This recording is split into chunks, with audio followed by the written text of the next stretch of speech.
Sākās kaut kad pamatskolā, visa vaina televizorā. Es redzēju pārraidi par varoni sarkancelā darbā. Viņš mācēja rapo pa sienām, lidot šaut un lēkāt caurām dienām. Un kurš samirkļā? Es nezinu vairs, kur likties, man negribas neko, izņemot to vienīgo.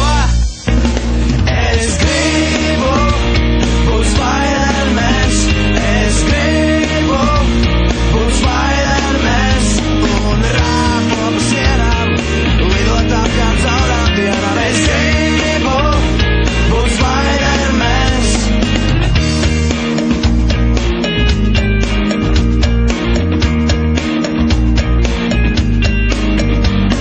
Es dzīvotu slavā un godā tā kā varoņi televizorā, un cīnītos pret ļaunu, protams, tikai tad, ja tie nodarītu kaut ko.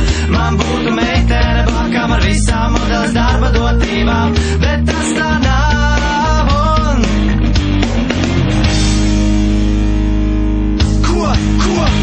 Bet tas tā nav, tas tagad tikai manas fantāzijas grau realitātei rauj. Knīt papieru šauj, esmu pilsētas sēns, brīžam drusku lēns, ja mani sapņi piepildītos būtu Spider-Mans. Dzīvos slavā godā kā varien televizorā, lēkāt varien bolsā, visu dzīvi būtu rozā, pie sāniem būtu šiep, nebūtu jānodzen riepa. Man draudzene būtu viena, visas slaidas kā viena, bet ko tas bezties, un man gan patīk meitenēs, slēgam pa siem, nemāku rāpties es. Plāni tikai iztēloties scenārijas kaujām, un ar modeļu skuķiem mīlu sainām. Šauto sauli Ņujorkā apvilātā telpā, raudzīgu un iesvaldīgu manas vaktas laikā, kas sievietes tā vīrieši mani varētu saskatīt. Augsts debesīs!